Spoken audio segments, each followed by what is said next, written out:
Hai calon inovator, hari ini kita akan membahas bab MAT, Desain Solusi.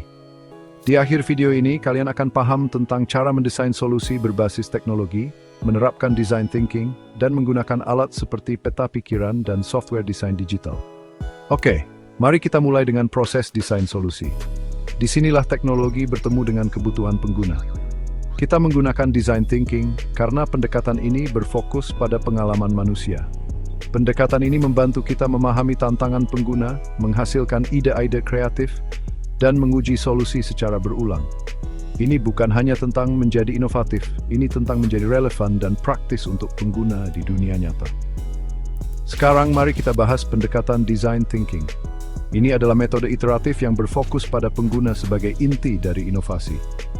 Kita menggali lebih dalam kebutuhan pengguna, mendefinisikan masalah dengan jelas, bertukar pikiran, dan mengembangkan serta menguji prototipe.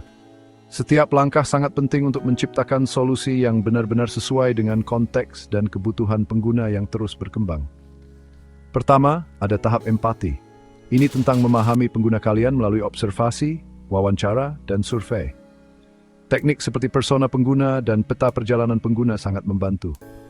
Teknik ini memungkinkan kalian memvisualisasikan kebutuhan dan pengalaman pengguna, membuat solusi kalian lebih relevan. Selanjutnya, kita definisikan masalahnya.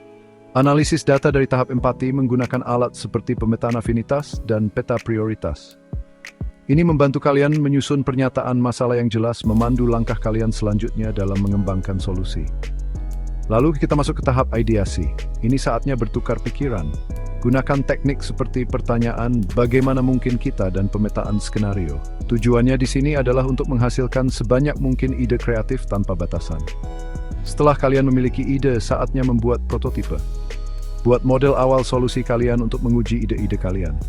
Alat seperti alur pengguna, wireframe, dan mockup berguna di sini. Platform seperti Figma dan Canva sangat bagus untuk tahap ini. Terakhir, kita uji solusinya. Dapatkan umpan balik dari pengguna nyata menggunakan metode seperti pengujian kegunaan dan kuesioner pengalaman pengguna UX. Langkah ini memastikan solusi kalian memenuhi kebutuhan pengguna dan dapat diimplementasikan secara efektif. Sekarang mari kita bicara tentang peta pikiran. Peta pikiran sangat bagus untuk mengatur ide secara visual. Kalian dapat mengelompokkan ide-ide brainstorming, memetakan masalah, solusi, dan kebutuhan pengguna.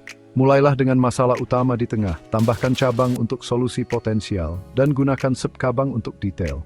Alat seperti MindMeister, Xmind, Miro, dan Lucidchart membuat proses ini menjadi mudah. Dan selesai. Itulah ringkasan singkat tentang menguasai desain solusi dengan design thinking. Ingat, ini semua tentang iterasi dan berfokus pada kebutuhan pengguna yang sebenarnya. Selamat berinovasi dan sampai jumpa di video selanjutnya.